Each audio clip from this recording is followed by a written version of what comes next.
Kristen Tcherneshoff and Daniel Bögre Udell, today's guests, lead Wikitongues, a nonprofit that works to preserve languages that are being forgotten, having already safeguarded materials in 700 languages. She will also share insights about her superpower connecting with people. Daniel will share his unshakable optimism.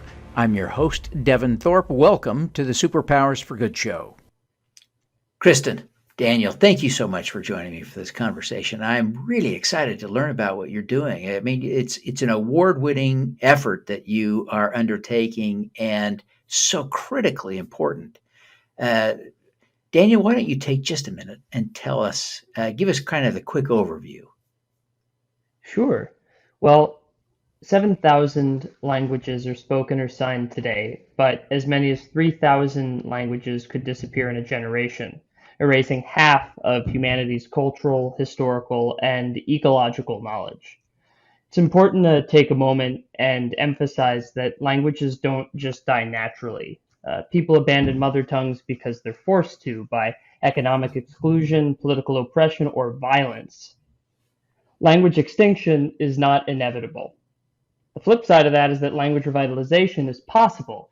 With the right resources, adults can learn ancestral languages and teach their children, raising new native speakers and breathing fresh life into their culture. So, Wikitongues helps people keep their languages alive. We safeguard endangered and at-risk languages, we expand access to critical mother tongue resources, and we directly support language revitalization. This is really a fascinating thing because it seems to me, Kristen, maybe you can comment on this, that this is so much more important than it may seem to a person at first blush, right? This isn't just about the language. What are the implications of language and language loss as you see it, Kristen? Yeah, language loss impacts all facets of our lives. Daniel and I can really go off on a tangent on this one because it impacts not only our personal, our personal sense of self. Really roundabout way of saying that, our sense of self, our mental health, but also access to education, quality of education, economics, GDP is impacted by it. Also, brain health, multilingualism is great for the brain. Just being around multiple languages, even if you're monolingual yourself, can impact your brain's gray matter, things like this. It also impacts nature, biology. There's studies that shows that the more diverse our world is with languages, it also supports the diversity of species. So it really comes into all different aspects and has an impact on each and every one of us. I think I read recently from some of the information you sent over, Daniel, that there's even a correlation with suicide and language loss. Is that right? Did I understand that correctly? Yes, you did. We have to go back and remember why people lose their mother tongues. They lose their mother tongues because they're forced to by political oppression or marginalization beyond their control. So when you lose your language, you are losing a way to connect with your grandparents, your great grandparents, your ancestors, your peoplehood. And often the language that you end up speaking is the language of whatever culture oppressed your ancestors. So when that's your circumstance, that can create lasting psychological damage if you're the generation that lost that language. And if you're the generation born after that language was lost, there is intergenerational trauma that you experience. There is a kind of rootlessness of the spirit that you experience. And there's just a severance from your most recent ancestors. And we know that when communities, uh, you know, experience disruptions of generational bonds, that can lead to destabilization and all sorts of problems with mental health. So, language revitalization is the process of repairing those severed bonds. It's the process of rediscovering your roots and where you come from. It's the process of getting a better sense of who you are, the sense of yourself, as Kristen just said, right? And so it's not uncommon for communities that have recently experienced some form of genocide or violent oppression to have higher rates of suicide because of all of the mental health problems that come from experiencing those crimes. And language revitalization is an immediate redress to that. So it's a healing force. And this has been studied explicitly in among indigenous communities in North America and Australia, who until the 1970s and 80s in both countries were actually obliged to go to violent assimilating schools where they were beaten for speaking their languages. Um, Over the past 30 to 40 years, language revitalization has grown both in Australia and the United States, as well as Canada. And suicide rates in communities that have had strong revitalization projects have lowered. So there is direct evidence for that. Yeah, I've done just a little bit of work in the Navajo community. And so I've come to see that there are a small population exists of people who are senior, older than I am, say, and who speak only Navajo or primarily Navajo and don't speak Mm-hmm. English well or at all. And yet there are their grandchildren and great grandchildren are inclined to only speak English. They know very little Navajo. Now, I don't know if you're doing any work with the Navajo, but Kristen, maybe you could just take a minute and describe some of the activities, the specifics of how you're helping the activists revitalize a language so that the grandchildren can talk to their grandparents again. Yeah, that's a great and timely question. I don't know if we're to answer the first part of that. I don't believe we're working specifically with anyone in the Navajo Nation at the moment. I have we recorded anything in the past with anyone, Daniel? Do you remember? Yeah, we have a couple of videos I think so, in yeah. Navajo, but we haven't been involved with any Hmm. revitalization efforts in the Right, Navajo Nation. right. Yeah, Although they we have have them, done. there's some really cool stuff going Oh, on. good. Yeah, there is some Yeah, cool stuff. So, sorry. Kristen, Yeah, so give us a sense of the model. What are the yeah. activities? Yeah, so, well, one thing we're doing at Wikitongues right now is we just launched our first ever public language revitalization accelerator.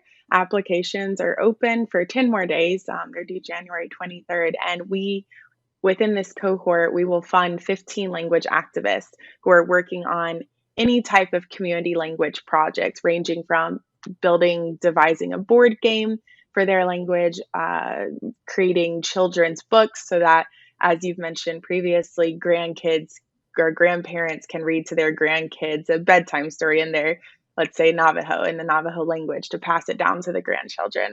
So the projects can really range. It could be app development, doing a Wikimedia project in your language. And so we will be funding 15 projects. This is very exciting for us because we've been looking forward to doing something for this like this for years. We've been working on building a program out. And right now, there are some grant opportunities like this around the world, but they're primarily focused in specific regions. In Canada, for the First Nations, the First People Cultural Council, they give out some great grants for language activists, primarily in Canada and within First Nations communities. There's also some institutes in Australia that do similar things and regional specific. And so, as far as we know, this is one of the first Mhm. opportunities for people to apply no matter where you're located geographically, if it's online, in person, things like that. So we're trying to make it as easy as possible to access this money because getting funding for these types of projects historically has been very challenging. Governments in the past have, as Daniel has mentioned, have been on the bad side of history in terms of oppressing languages as opposed to lifting them up. And so, as that slowly starts to change, we're trying to make this more um, easy for people to access money to support their language. And so that's what we're specifically doing. And as I briefly mentioned in that long rant just now, there are people doing projects that range across a variety of things. So Daniel met with someone a couple weeks ago to play the first edition of a new board game that they worked on with Mongolian language activists to bring the Mongolian language into this very traditional, but I wasn't at the event, but looks amazing. So there's a Mongolian language based board game coming out. There's also, for example, Cherokee activists about 10 years ago created a Mac keyboard for the Cherokee language so that you could have, as opposed to using the Roman alphabet, the Latin alphabet for the Cherokee language and having to get creative with different commands and things like that, you now can have the Cherokee language keyboard. So people are working on projects like that all around the world, and it's exciting to watch and be a part of. It is. That is. I can't imagine the difference that would make to a community in terms of keeping a language vital to have a keyboard. As something as we take absolutely for granted with English and so many other big world, big languages from Mandarin to German. But my gosh, these languages that are at the brink would benefit tremendously from having that same resource. Daniel, how did you get this started? What brought you to this work? That's a great question. I wanted to add one thing, which is that in addition to funding, we're providing a year of training and in-kind support. So it'll function very similarly to a startup accelerator or a research fellowship, but in this case, it's for starting the process of revitalizing your language because, as Kristen pointed out, funding is very, very hard to access. So are frameworks and methodologies for figuring out what your language needs, be it games or mother tongue movies, as is happening in the Navajo Nation right now. They're actually translating a lot of classic films into Navajo, whether it's a keyboard, whether it's early childhood immersion programs. It's very difficult or inaccessible to figure out what your language needs and then develop a measurable plan to implement those needs. So we're going to be helping people through that process as well. How did I get into this? Well, Kristen and I have both have very different backgrounds, so I think we should both answer this one. Great. I was first exposed to a family language that isn't a globally dominant one at a very young age. My grandparents on my father's side were Yiddish speakers, and the language kind of stopped with him, although he definitely retained a lot of it in what a linguist might call a post-vernacular sense. His mother tongue was English, but it was heavily, heavily peppered with Yiddish, and he would use a lot of those Yiddish fragments with me, and I knew that they were Jewish words, and I knew that they were our words, but it wouldn't be for a while that I would come to realize that they were actually the remnants of a living family language that, had been ours, just 2 generations ago. It only takes a generation to forget. I was raised pretty much monolingually aside from that, although my mother really wanted me to learn Spanish and French. And when I was older, that came true, at least for Spanish. I spent 2 years in Spain where I learned to speak Spanish, and then also Catalan, which was persecuted by the Spanish government during the Franco dictatorship in most of the 20th century, but has been successfully revitalized since the 1980s.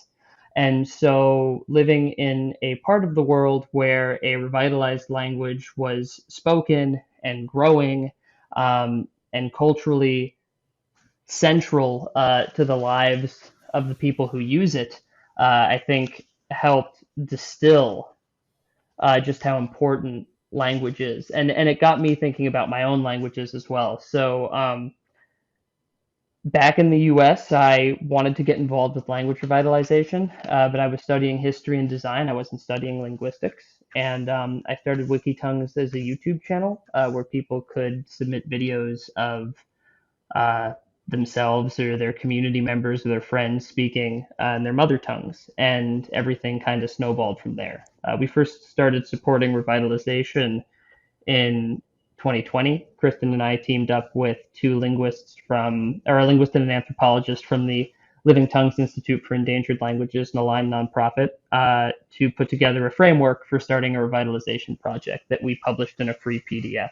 And then last year, we supported we was the first time that we provided direct support to revitalization projects. We helped a few get off the ground in Texas with the Black Seminole or Afro-Seminole language, Afro-Seminole Creole language spoken by the Black Seminole community. And in fact, the woman who kickstarted that project is someone who you should definitely have on your podcast. Her name is Wendy Goodlow. We helped a mother tongue institute for the Kihunde language in Goma in the DR Congo get off the ground, and we also provided some seed funding to a Wahi language documentation project in Russia. So that was really exciting. And the accelerator that Kristen was talking about is kind of the next stage in of development of that project. That's great. Kristen, share your background and how you got Yeah. here. Yeah. Well, I joined Wikitongues in 2017, and we can work back from there. I was doing my master's degree at Helsinki University, and I was looking for a language for linguistics, a documentation linguistics course, and I couldn't find an audio recording of this language anywhere. Right now, I can't remember what language it was, but it's a Bantu language from Kenya. I kept trying to find a recording of this. I looked in university archives and European museums and all these places and couldn't access it. And someone said to me, "Hey, have you checked out Wikitongues?" And at the time, Wikitongues was still in the young YouTube project stages, so our SEO wasn't really boosting us up at the top. Um, and so I said no, I hadn't heard of it. So I looked at Wikitongues, and they had a recording, and I had spent weeks looking for a recording of this, and I instantly thought, this is the coolest thing. I have to jump on board. So that's when I joined Wikitongues. But the way I got there was a bit of a roller coaster and a maze getting there. I was born in a small town in Alabama. So I actually grew up with a nice little northeastern Alabama Appalachian dialect.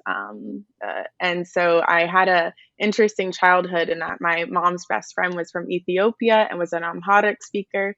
And a lot of my dad's close friends, he works in the disability movement in the US. And so he has a lot of close friends who are deaf or either child of deaf adults. And so both of my parents are fluent in American Sign Language. So I grew up in Alabama, in a small town, with Amharic regularly in my ears and learning American Sign Language. And so I had a very interesting linguistic background. And then based on my last name, I, of course, have some Russian heritage that unfortunately wasn't passed down on the language side of things. And so growing up, I didn't think about language specifically in like linguistic rights context, but it was impacting me on a regular basis, especially when we left Alabama. We moved to Florida when I was in elementary school, and I was bullied a lot for how I spoke and how my variety of English was very different than everyone else. And so I learned it wasn't at this level as a lot of people around the world face. It wasn't at a government level or I wasn't not allowed to speak my language, but at the same time, I had this personal suppression where I quickly learned how to switch my English and do like a dialectal code switching, wherein I speak how you hear me now, very less Alabama. And so I was always interested in language from that aspect, and slowly moved and learned that there could be a field and there's a career in this and there's opportunities for getting more involved in this. And ensuring we have linguistic diversity around the world. And so that's kind of how I ended up at Wikitongues. Brilliant. Daniel, I wonder if you would take a minute and give us an example of a successful program that you have seen or observed in your stretch at working at Wikitongues. Help us understand, something that works from what you've seen. Mm-hmm. Yeah. I think the most successful revitalization projects are projects that are constantly reevaluating themselves and constantly setting new goals. Because if you take a step back and you assess the vitality of your language and you realize that hardly anyone under 40 speaks the language anymore, and that only elders in the community are the ones who actively speak it, and you say, okay, we want to restore the language to the primary language of our community. That's a daunting, interdisciplinary, intergenerational task. And you're not going to just start that and hope for the best and maybe it'll work. We'll find out in 50 years, right? So you need to look at it in the same way that a nonprofit looks at its overall mission and kind of say, okay, we know this is the world that we're working toward, right? But what can we do in 10 years? And if we know that we have this goal 10 years from now, what happens? How do we get there? How do we structure the next 3 years to set ourselves up for success in the next 10, right? So there's one of the projects that we helped get off the ground last year, the Afro-Seminole Creole language, is in a pretty critical state. It's code red for their language. There's only a few dozen native speakers. Um, it is an under-resourced language. They have one 1,000-word dictionary and a grammar sketch and a couple transliterated monologues. How do you go about planning for this language to be the mother tongue of the Black Seminole community again? So Wendy Goodlow, who started the project, the first revitalization project for that language, said, okay, well, the very first thing that we need is an adult learner community. And so she has spent the past year seeding that. So she, reached out to the linguist who wrote that 1,000-word dictionary and started structuring some online Zoom courses. And they've been hosting online gatherings as much as they can and are going to start transitioning to in-person again. They had a kind of mixed in-person gathering slash online thing last September, but that was effectively the first goal. And the metric that she's measuring her success by is how many people are active in that learner community. And when that community becomes more active, the next goal is going to be an actual level of fluency among them. Then the goal might shift to growing the learner community or ensuring that the adults in that learner community who have kids are speaking to their kids so there are new native speakers. And one really inspirational story is that of the Tunica Biloxi tribe of Louisiana, whose language originally went extinct or dormant, as more preferred term, in 1948 when the last native speaker died. In the 1980s, a member of the tribe named Donna Pierre realized that they had a language and that she wanted to bring that language back. So she drove to New Orleans and Baton Rouge and photocopied old dictionaries that were stored away in university archives, brought the language home, and raised her kids. So her first step was making it a family language. And then from there, they wanted to get more families involved. And it kind of slowly snowballed from there. Today, the tribal government supports the revitalization project. 10% of the community is enrolled in immersion classes. There are 32 new fluent speakers, some of whom are speaking to their children, raising new native speakers, right? And they are one of the reasons that there is an official reawakening category of vitality, according to UNESCO and SIL and the organizations that monitor this stuff, because here was an example of a language that was dormant and kind of nurtured back to life. Or reawakened.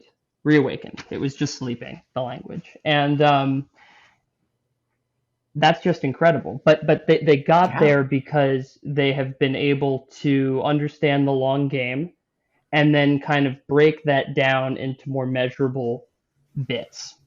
Of course, the first language that was ever revitalized was Hebrew, which went dormant as a mother tongue in the 2nd century and was revitalized as a mother tongue in the 19th century, about 1,600 years later, and is now mother tongue of 5 million Jewish people.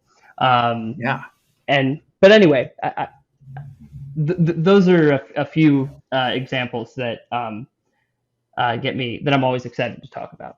Yeah, that's fantastic. Kristen, what is your superpower? Oh, my superpower. Daniel and I were, marinating on this earlier today. I think my superpower is connecting with people. We mentioned, we touched on my varied background, being from Alabama and then living in Finland and living abroad, in various continents. I've had a chance to really meet a lot of different people in different, different careers and different backgrounds and things like that. And just, being someone who's a transplant and immigrating also, really makes you reach out to people and try to create a home wherever you are. And I grew up in somewhat of a caretaker role, and so I think I've always been trying to reach out and make people feel like they're at home, and make them feel like they have a place at least near me, that if they don't have a home right then and there, they can create one with me in that moment. So I think my superpower is connecting with people. Excellent. Excellent. What a powerful superpower. Uh, Daniel, what is your superpower? Optimism, Excellent. Excellent. How unshakable do you, optimism.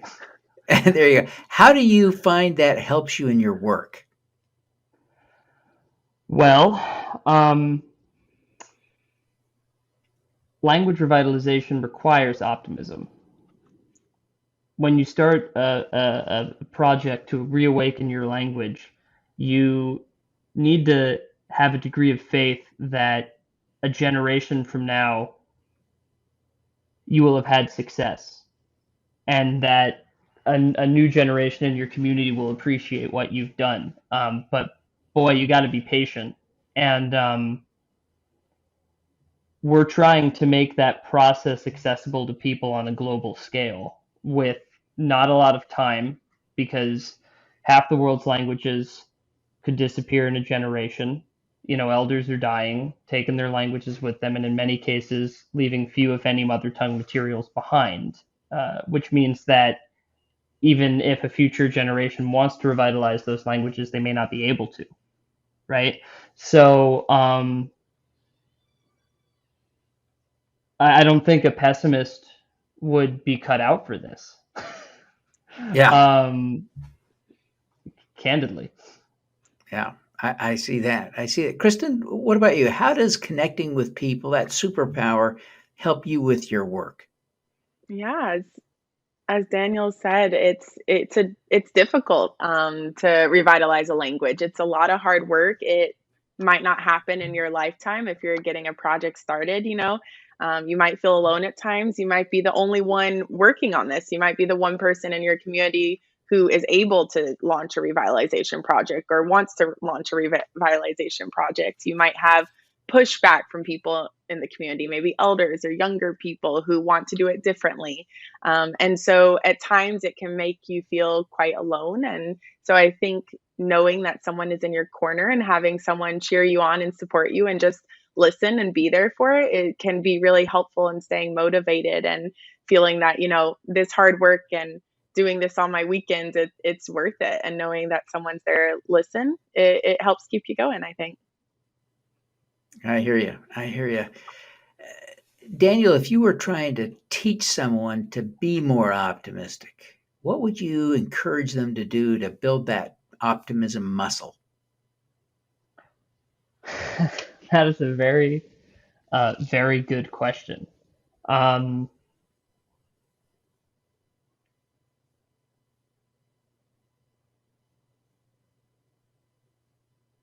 I think I would encourage you to understand possibility as limitless, um, and not always achievable. So on one hand, you have to learn to really let your vision um, take you anywhere, and then you also kind of have to manage your own expectations, and be kind to yourself when you don't always live up to those goals. Um, I also think it's really important to occasionally take stock of what you have been able to do, because you can't. I think it was this. I think it was Obama who said that you can't move forward without first consolidating your gains, right? And that is So important. So I guess there's a certain degree of simply paying attention to what you want to do, what you're able to do, um, and an awareness that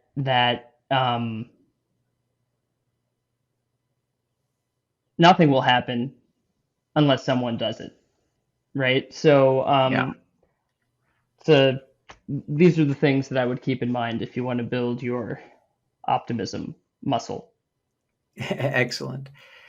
So, Kristen, what about you? How would you encourage people to develop their connecting with other people muscles? Yeah. Well, the first things that come to mind are the things that you always read. So, trying to develop your active listening, which I am definitely working on. I'm not great at, so still working on that. Putting my phone up when I'm having a one-on-one conversation, that's been a big help with the active listening. But really one for me that I've been practicing for years, and it sounds a bit odd and maybe a bit creepy, but it gets the job done. When I talk to someone and they mention, even if it's for a work thing, and they mention a test that's coming up that they're nervous about maybe 2 weeks from now, or a grandma's 80th birthday, I write it down immediately. And then once we finish talking, I'll put it in my work calendar as like an email notification. So I'll get a push notification. And I do that with almost everything that seems like I might want to check in with them or tell them good luck or ask them how it went, because I don't want to take for granted that, you know, I know that I want to remember it, but my mind gets full of other things. I'll probably forget it. There's a good chance I'll remember it. I like the minute details, and I'm quite the type A organized person, but still I want to make sure I check in with them. And so people really appreciate, I've noticed that when, we'll have a call and 3 months later, I'll say like, hey, I know you have that big test coming up tomorrow. Good luck with it. Hope it goes well. And knowing that someone took the time out to remember that and keep that in their calendar, kind of gives like a nice little warming hug. And it's really helped me with connecting with people and getting to know them a bit more intimately. Fantastic. I think that's great, great, great advice. Well, Kristen, Daniel, thank you very much for taking the time to be with us. We love the work you're doing and want to celebrate that with you. Before you go, would you, Daniel, maybe you could take a minute and tell us how people can connect with you, how they can learn more about Wikitongues, and how they can support you or engage with you, how they can apply for the is it a fellowship, the grant? Yeah. Give us the rundown here as we wrap up. Sure.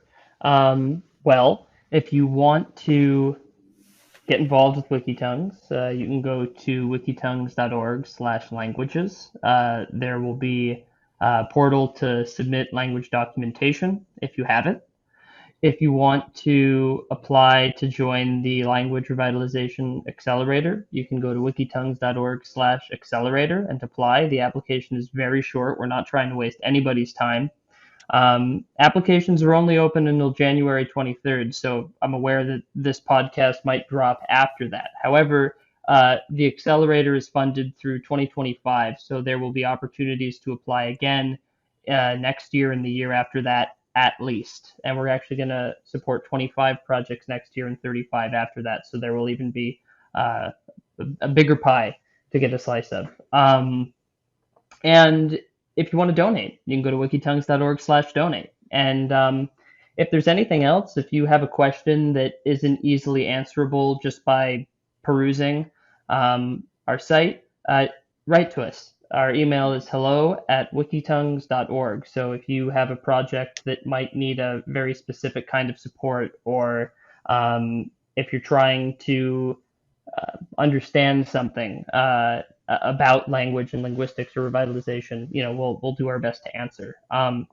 Lastly, you can go to wikitongues.org/toolkit and download our free guide for starting a revitalization project.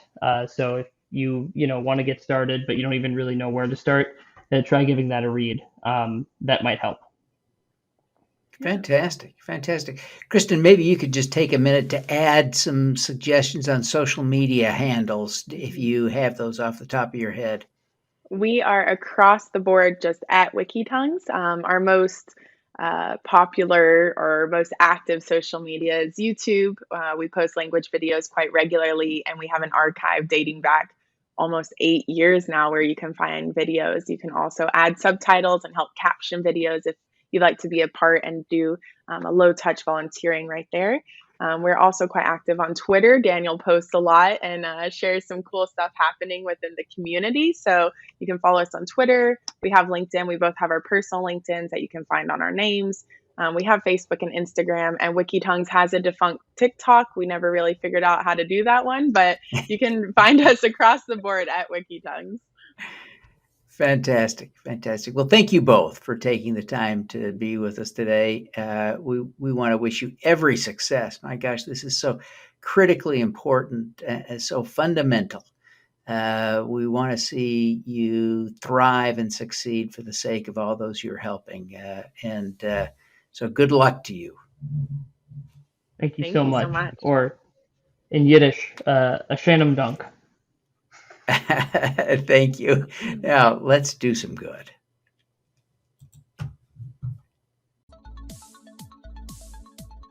Thank you for tuning in to the Superpowers for Good show. Twice each week, we host changemakers who share their impact, insights, and superpowers.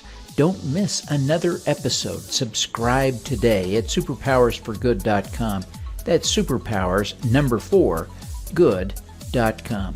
Be super empowered. Get your copy of the book, Superpowers for Good, as an ebook, audiobook, paperback, or hardcover edition via your favorite online retailer. Interested in having me speak to your company, organization, or association? Visit devinthorpe.com. Then let's talk.